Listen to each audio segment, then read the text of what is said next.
우리가 지난주까지 사복음서를 중심으로 예수님의 일생을 우리가 한번 쭉 정리해 보았어요. 그래서 우리가 지난주에는 예수님의 그 십자가의 의미에 대해서 한 2주 정도 우리가 나누었죠.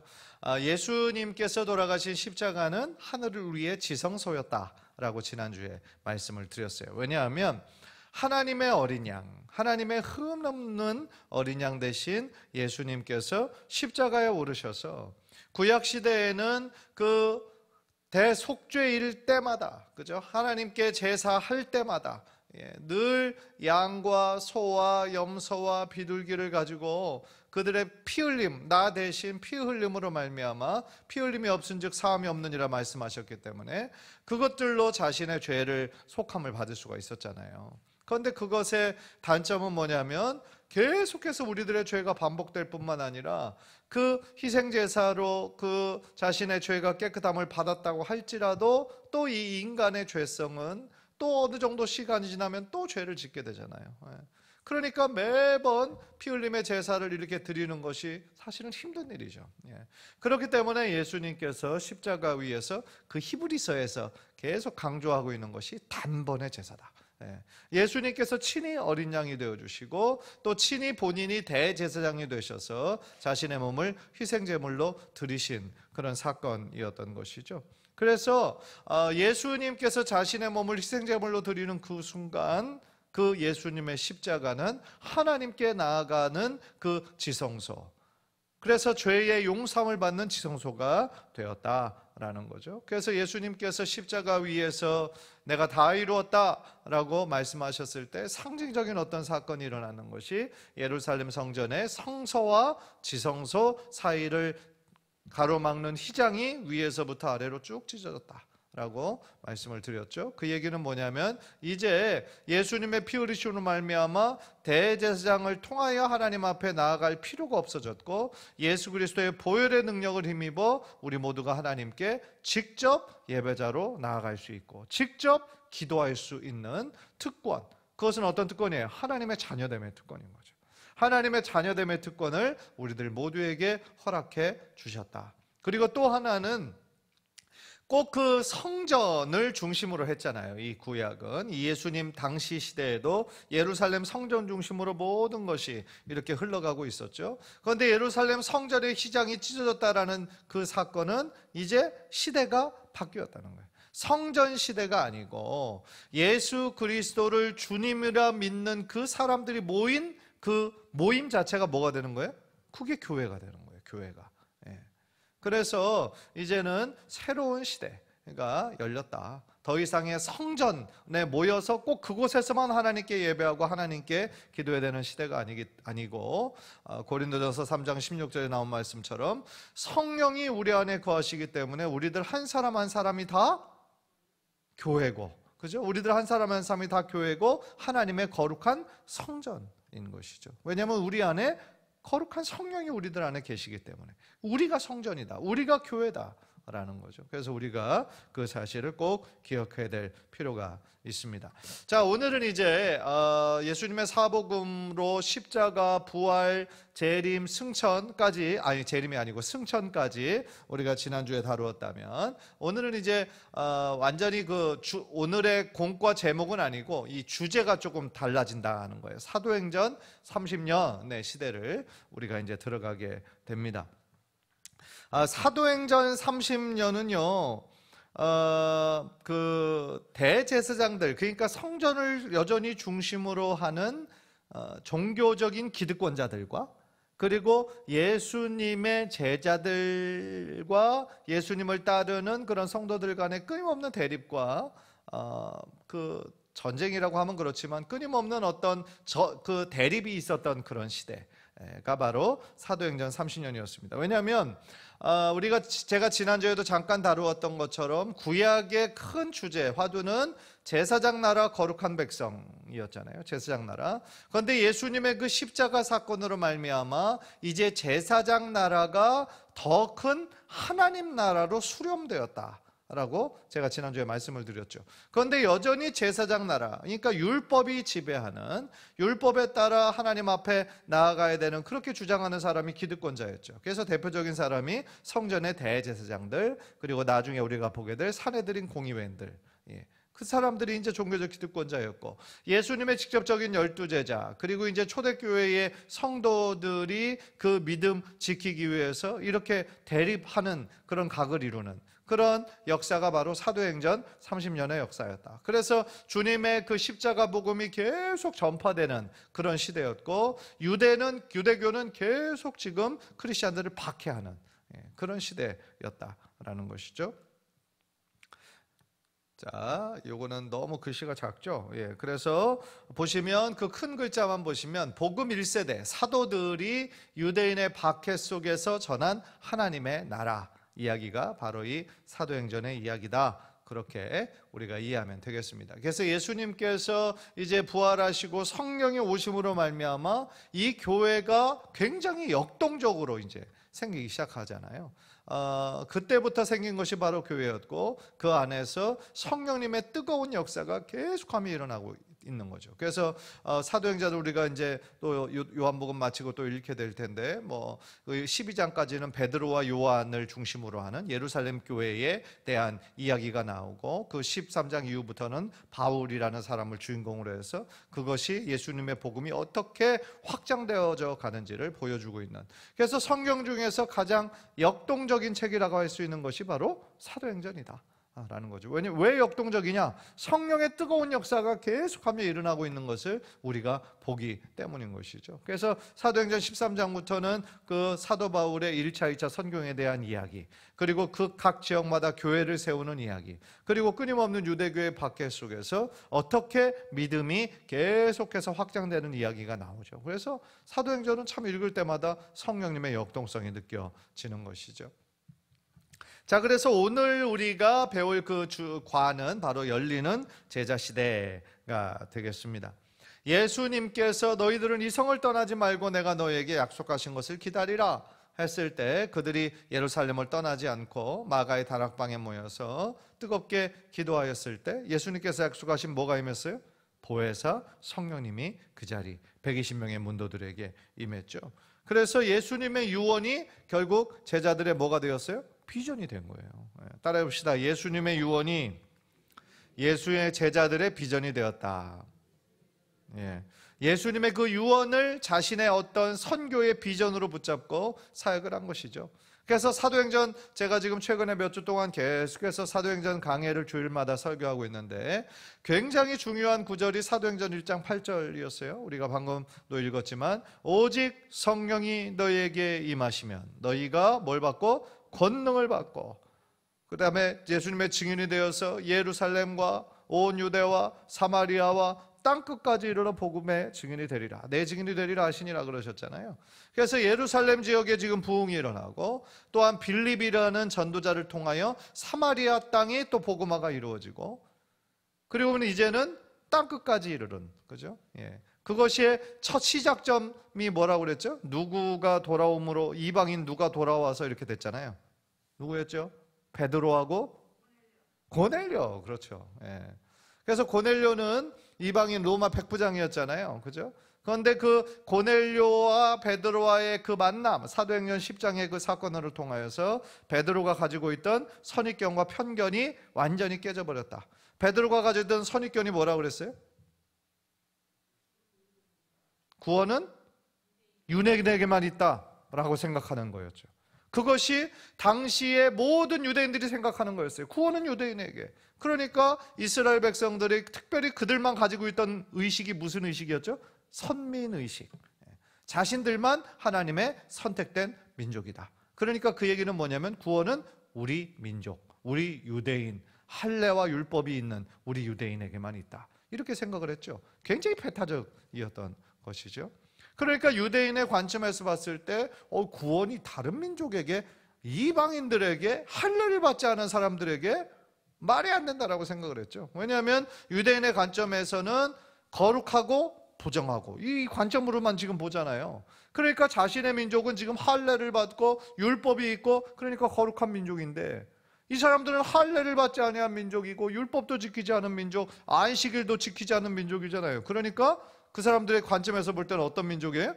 부정한 민족인 거죠. 그런데 그 부정한 민족들, 하나님께서 그렇게 부정한 사람들을 피하라고 말씀하셨던 것 같은데 그 사람들에게 구원이 임했다고, 성령이 임했다고 깜짝 놀라는 거죠. 그래서 하나님께서 이제 새로운 일을 행하시기 전에 유대 그 예루살렘 교회 지도자였던 베드로의 그 시각, 선입견 편견을 깨트려 주시고 넓은 시각을 허락해 주신다.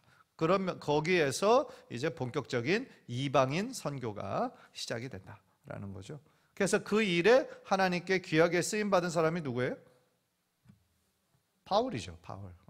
그래서 베드로와 요한은 유대인들 중심으로 예루살렘 교회의 지도자로 야고보 이렇게 큰 인물이 되었고, 이제 이방인 선교는 바울과 그의 동역자 누가 있었죠? 유명한 사람? 바나바. 그렇죠. 지난주에 바나바. 또 바울과 또 감옥에서 막 찬양하고 막 그런 사람도 있잖아요. 바울과 실라도 있었고, 그죠? 그리고 그 이 사람 데리고 가냐 안 데리고 가냐 문제로 바나바와 갈라졌던 그 마가 요한도 있었고, 여러 사역자가 있었죠. 그래서 바울과 동역했던 브리스길라와 아굴라, 이런 사람도 다 바울의 동역자. 그래서 로마서 16장 베베 이런 사람도 있고, 로마서 16장을 보면 바울의 동역자였던 사람들의 이름이 쫙 나열되어 있잖아요. 거기에 누가 또 동역자였고, 이 사도행전을 저술한 누가복음과 사도행전을 저술한 누가도 바울의 신실한 동역자, 그리고 디모데 다 신실한 동역자였던 것이죠. 자, 그래서 사도행전 30년에 새로운 제자 시대가 열린다라는 거. 그래서 이러한 주제들로 오늘 우리가 배울 거고요. 자, 글자가 굉장히 작아서 보이지도 않더라고요. 그래서 이제 사내들인 vs는 이제 그거 대 그런 거예요. versus 그거 사내들인 공예대 복음 1세대 교회. 그래서 이제 이 30년간에 굉장히 그 유대교에서는 박해를 하는 거죠. 그러니까 우리가 신약 성경을 읽을 때 좀 착각하는 것이 기독교가 요즘 우리나라처럼 어떤 큰 종교, 유대교는 작은 종교가 아니에요. 그 잘못된 그림인 거예요. 유대교가 메이저 종교, 유대교가 큰 메이저 종교고 지금 기독교는 작은 그런 종교였어요. 당시의 관점에서 봤을 때. 그러니까 유대교가 왜 기독교를 그렇게 박해했냐면 이단의 그룹들로 생각을 한 거죠. 그러니까 거기에 그렇게 열심히 했던 사람이 바로 사울이었다라는 거죠. 그래서 이제 유대교는 끊임없이 지금 이 기독교, 이 예수님 믿는 사람들을 박해하고, 그 유대교의 박해도 극심했는데 더 한층 또 유대인들이 그 기독교인들을 힘들게 했던 것은 로마의 또 박해, 로마 황제, 대표적인 네로 황제 같은 기독교도들을 박해하는 그런 일들, 끔찍한 그런 역사가 이때부터 이제 시작이 되었던 것이죠. 그래서요, 그들이 이제 결국은 종교적인 기득권자들, 대제사장과 바리새인과 서기관들이 이렇게 하나가 되어서 자신의 기득권을 흔들려고 하니까 예수님을 모함하고 신성을 모독했다, 성전을 모독했다, 여러 가지 죄목을 지어가지고 십자가에 매달려 죽게 했잖아요. 그렇죠? 그런데 그렇게 했던 것처럼 또 지금 예수님의 제자들도 자신들의 기득권 세력을 인정하지 않으니까 그들도 또한 죽여야 되겠다라고 생각을 하고 있었던 것이죠. 그러면 왜 사도행전은 30년인가? 그렇게 우리가 궁금할 수 있는데요. 예수님께서 몇 세에 십자가를 치셨습니까? 33세. 그죠? 예수님께서 오심으로 BC와 AD가 나누어지잖아요. 그래서 AD 33년, 그러니까 부활하셨을 때가 AD 33년이고요. 그리고 AD 64년도가 어떤 사건이 있었냐면 로마 대화제 사건이 있었습니다. 그래서 이제 역사가에 의하면 이 대화제를 네로가 이제 불을 질렀는데, 그것에 대한 사람들의 탄원이 너무 많으니까 이게 기독교도들이 불을 질렀다. 그러면서 이 기독교도들에게 그 화살이 돌아가면서 기독교도들이 엄청나게 박해를 당하고 순교를 많이 당했잖아요. 그래서 그때 로마 대화제 사건으로 200명의 굉장한 지도자들이 순교를 많이 당했어요. 그래서 그때 사도 바울도 순교를 당한 것으로 그렇게 우리가 알고 있거든요. 그래서 AD 33년도부터 64년도까지 그때의 어떤 행적을 다루고 있는 것이 이 사도행전이다. 그렇게 생각을 했기 때문에 이 조병호 박사는 사도행전 30년이라고 이름을 지은 것이죠. 오케이, 넘어가고요. 자, 증인이 된 제자들, 예수님의 가르침과 증인이 된 제자들인데요, 예수님께서 이 말씀을 마치시고 무리들이 그의 가르치심에 논란이 이는 그 가르치시는 것이 권위 있는 자와 같고 그들의 서기관과 같이 아니함일러라. 그러니까 예수님의 말씀에는 특별한 뭐가 있었다는 거예요? 영적인 권위가 있었다는 거예요. 그때까지에 따른 그런 평범한 그런 지도자들의 말과는, 가르침과는 완전히 다른 권위 있는 가르침이었다라는 거죠. 그런데 예수님의 그 3년의 가르침으로 불렀던 제자들은 너무나 평범한 사람들이었어요. 어부, 세리, 평범한 사람들이 이제는 사도가 되었다라는 거죠. 그래서 제자들은 하나님 나라의 이해를 끝내고 이제 하나님 나라의 증인이 되었다. 그래서 보시면 4절 보시면 예루살렘과 온 유대와 사마리아와 땅끝까지 이르러 내 증인이 되리라 말씀하셨고, 마태복음 28장 19절 20절 이게 이제 지상대명령이죠. 지상대명령 우리 한번 다 함께 읽어볼까요? 5번 시작. 모든 민족을 제자로 삼아 내가 너희에게 분부한 모든 것을 가르쳐 지키게 하라 라고 말씀을 하셨죠. 그래서 이 말씀, 그 대명령을 자신에게 주신 사명과 비전으로 삼아 지금 열심히 복음을 전하는 사람들의 이야기, 그것이 바로 사도행전 30년이다. 그렇다면 너무나 평범했던, 어떻게 보면 비겁했고 예수님의 그 군병들에게 잡혀갈 그 당시에 다 도망쳤던, 아무런 믿음이 별로 없었던 제자들이 어떻게 이렇게 예수님의 사도가 되었을까? 결정적인 사건이 바로 예수님의 부활이었죠. 부활. 그래서 부활하신 예수님을 직접 만나고 그들이 체험하고 그러면서 그들이 갑자기 부활의 증인이 되고 십자가의 증인이 되는 그런 놀라운 역사가 있었죠. 그래서 과거에 더 이상 비겁한 그런 제자들의 모습이 아니라 주님을 위해서 정말 순교를 두려워하지 않는 그런 사도들이 되었다. 예수님의 증인이 되었다. 그러니까 결국 제자들을 향한 예수님의 가르침, 그 3년 동안의 기간이 절대로 헛된 기간이 아니었다라는 것이죠. 그거를 증명하는 사건이었던 것이죠. 자, 오순절 성령 강림의 의미를 좀 보면은요, 아버지 하나님이 보내신 분이 바로 성자 예수님이시죠. 그 바로 밑에 요한복음 3장 17절 성령 구절 우리 한번 다 함께 한번 읽습니다. 시작. 하나님이 그 아들을 세상에 보내신 것은 세상을 심판하려 하심이 아니요 그로 말미암아 세상이 구원을 받게 하려 하심이라. 아멘. 하나님이 자신의 독생자 예수님을 보내신 이유가 뭐라는 거예요? 세상이 구원을 받게 하기 위해서. 그러니까 예수님은 어떤 자격으로 오신 거예요? 구원자로 오신 거죠. 예수님이 구원자로 오신 거잖아요. 그죠? 그리고 예수님의 십자가에서 우리의 모든 죄의 문제를 다 해결해 주신 거잖아요. 우리의 구원을 허락하신 분이시잖아요. 그리고 성자 예수님이 승천하시기 전에 약속하신 보혜사 성령님이 있었고 보내셨죠.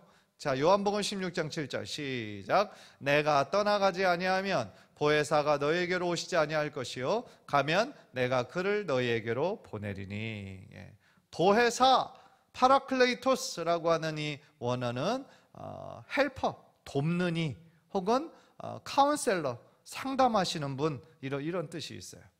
그래서 보혜사 성령님이 우리들에게 오셔서 우리를 절대로 떠나지 아니하시고 우리를 어떻게 하는 거예요? 도우시고 위로하시고 함께 하시고 교제하시는 그런 분이 바로 성령님이신 거죠. 여기서 우리가 한 가지 좀 주목해야 될 것은 마침내 예수님께서 약속하신 성령님이 오순절날 한 곳에 모여있는 그런 사람들에게 모였잖아요. 120명의 문도들에게. 그런데 왜 예루살렘 성전으로 오시지 않으셨을까? 그런 질문 안 해보셨죠? 당시에 어떻게 보면 많은 사람들이 모이고 종교적으로 계속 최고로 중요하게 생각했던, 왜 예루살렘 성전에서 모이라고 하면 더 많은 사람들도 모였을 것 같고, 그런데 왜 예루살렘 성전이 아닌 다른 곳일까? 왜냐하면 아까도 말씀드렸잖아요. 예수님의 그 십자가 사건으로 말미암아 성전의 시대는 종료된 거예요. 이제 성전의 시대는 종료되었다. 왜냐하면 예수님께서 십자가 위에서 다 이루었다라고 말씀하셨잖아요. 그죠?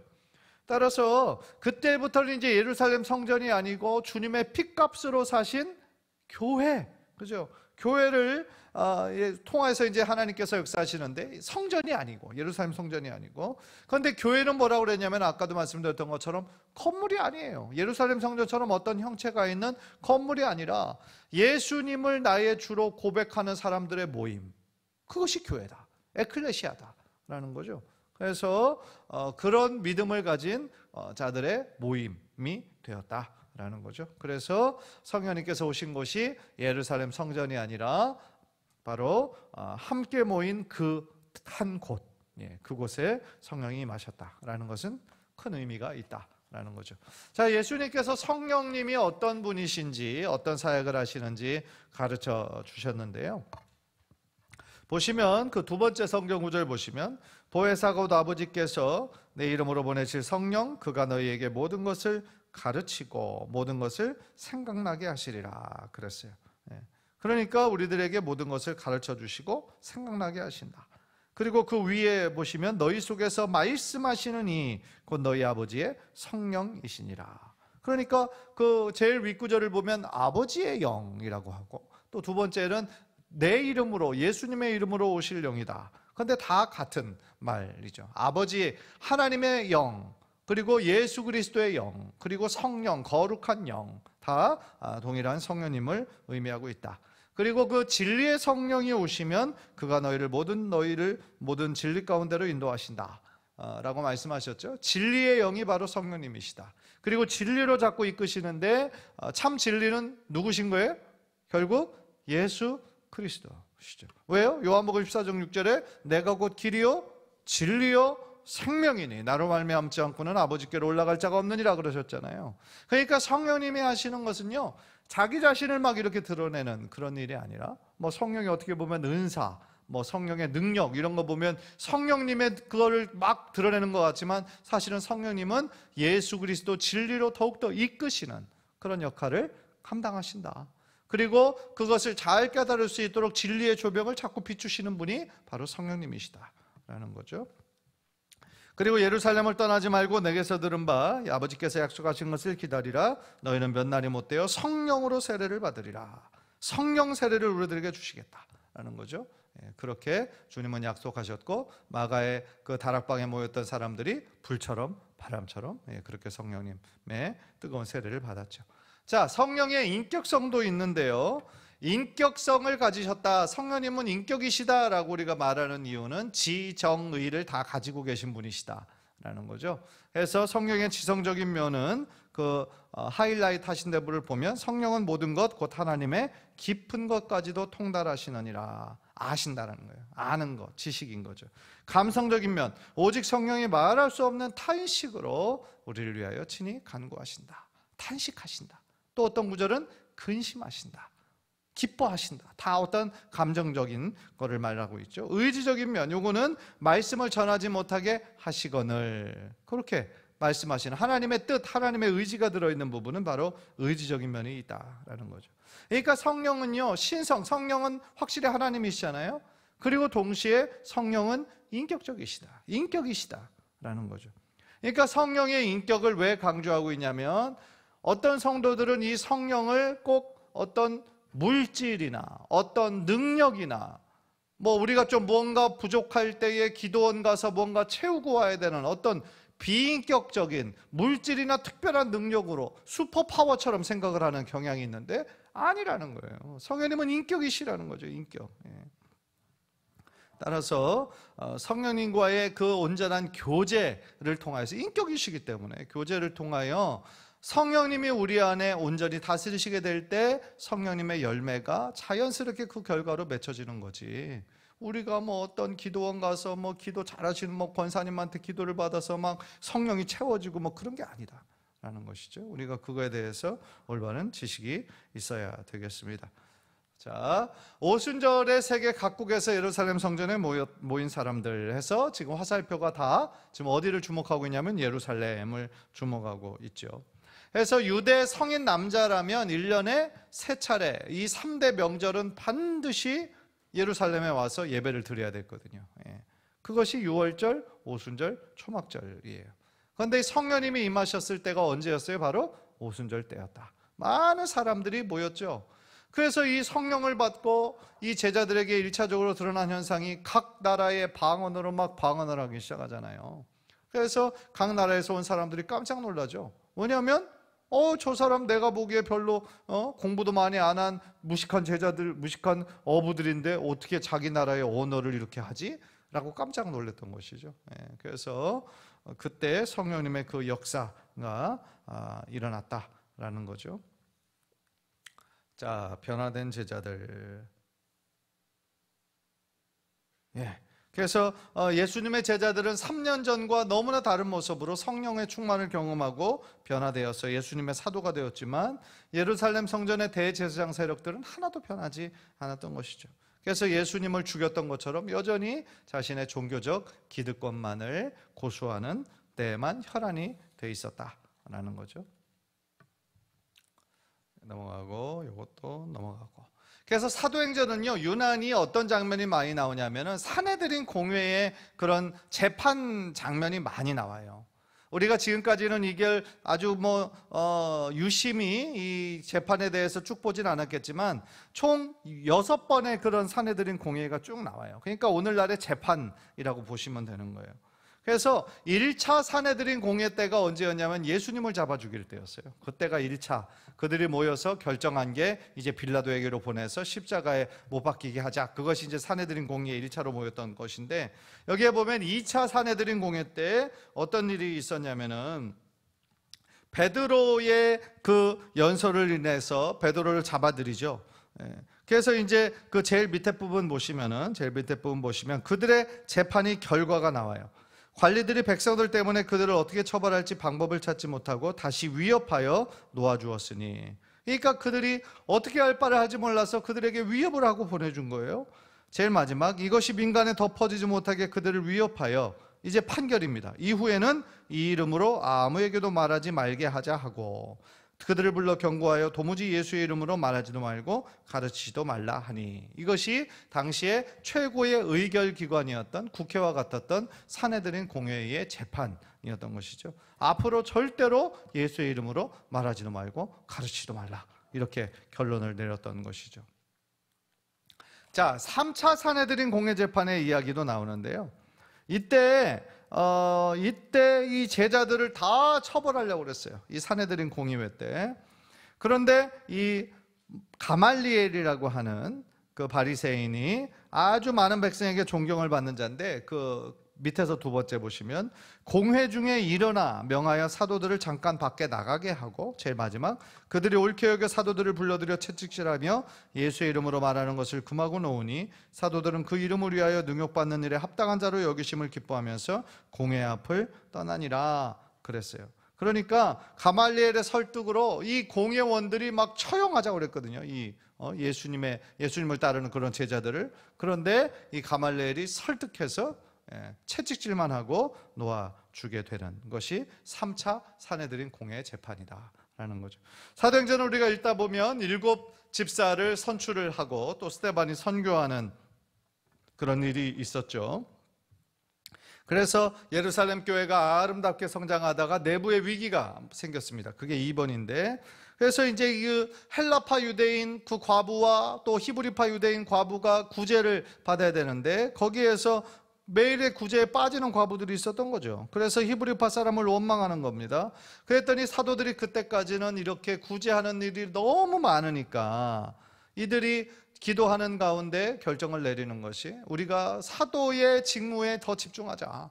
그리고 이렇게 구제하는 거는, 봉사하는 일은 좀 더 적합한 평신도들을 세우는 게 좋겠다 라고 기도하면서 7 집사를 세우게 되는 것이죠. 그래서 3번 해결을 보시면 성령과 지혜가 충만하여 칭찬받는 사람 7을 택하라. 우리가 이 일을 그들에게 맡기고 우리는 오로지 기도하는 일과 말씀 사역에 힘쓰니라 했죠. 그래서 7 집사가 스데반, 빌립, 브로고로, 니가노르, 디몬, 바메나, 니골라, 이렇게 7 집사가 세워졌고, 이 중에 최초로 순교한 사람이 있었죠. 누구죠? 스데반 집사님이 최초로 순교를 하게 되었죠. 또 두 번째 나오는 그 빌립은 어디 지역을 전도했죠? 사마리아. 그죠? 사마리아를 전도했고, 사마리아 지역을 전도했고, 또 에티오피아 내시도 또 전도했고, 그것이 바로 빌립 집사였죠. 이 부분에 대해서는 뭐 주일날 설교를 다뤘으니까 여러분 다 기억을 하실 겁니다. 자, 4차 사내들인 공회 재판이 나오는데요. 이때에 나왔던 결론은 뭐였냐면 스데반을 죽이는 거였어요. 예. 그래서 제일 첫 번째를 보시면 수차례 경고에도 계속 예수 이름을 전하며 초기 교회 조직이 튼튼해지자 스데반을 잡아들여 처형을 합니다. 예. 그래서 최초의 순교자가 되었던 것이죠. 그리고 사내들인 공회가 이렇게 4차 때 결의를 해서 스데반을 죽인 이후로 본격적으로 이 크리스찬들을 향한 박해가 시작이 됩니다. 그래서 몇 주 전에 다뤘었죠. 그 박해로 다 어떻게 됐어요? 다 흩어지게 됐죠. 그런데 흩어진 곳에서도 열심히 전도하는 그런 사역을 감당을 했던 거죠. 그래서 이방인 교회 안디옥 교회가 설립이 되었던 것을 우리가 지난주에 말씀을 통해 나누어졌던 것이죠. 그래서 사실은 하나님의 큰 뜻이 있었던 거예요. 뭉쳐 예루살렘 교회 지금 뭐 막 1,000명, 2,000명 많아지고 뭐 좋죠, 분위기가. 그런데 이 부활의 증인이 되기 위해서는 흩어져야 되는데, 그래서 하나님께서 강제로 흩으신 거죠.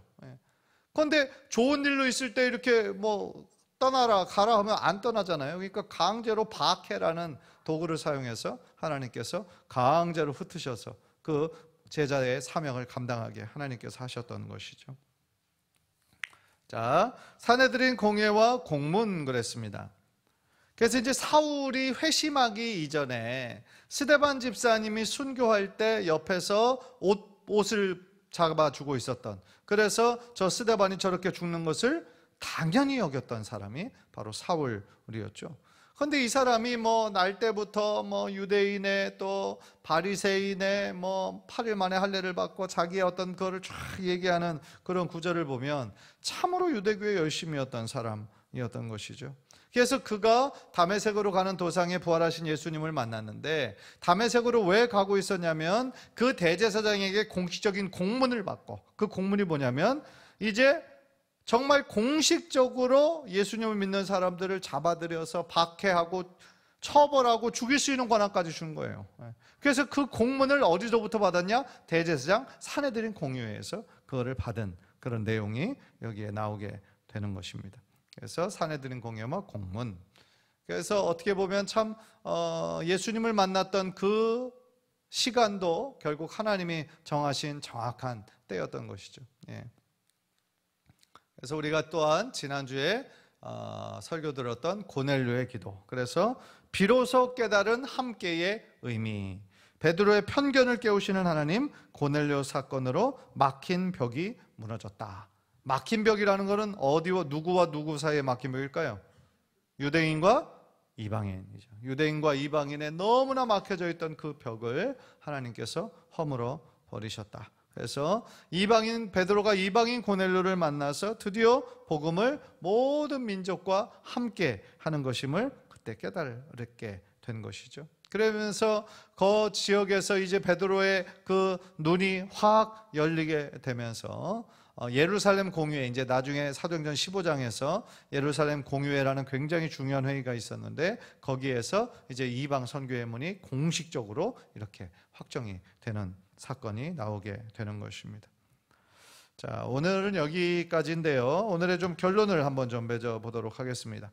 사도행전 30년, 이 시간은 계속해서 예수님을 죽였던 그 종교 기득권자들과 예수님을 주님으로 따르는 예수님의 사도들, 그 제자들 간의 끊임없는 대립의 역사였다. 그러나 성령님께서 굉장히 강하게 역동적으로 역사하셨던 시기가 바로 이 사도행전 30년이었다라는 거, 우리가 그것을 좀 기억하면 좋을 것 같고요. 그래서 정말 이 부활을 경험하기 이전에는 겁쟁이였고 피하기에만 급급했던 예수님의 제자들이 부활하신 예수 그리스도를 만나고 난 이후 담대한 부활의 증인이 되었던 것처럼, 우리도 우리들의 삶에 늘 예수님의 십자가와 부활 붙잡고 정말 부활의 증인으로 예수님의 십자가만을 자랑하면서 하나님의 영광을 위하여 살아가시는 우리 저와 여러분 모두 되시기를 주님의 이름으로 간절히 축원합니다. 기도하겠습니다.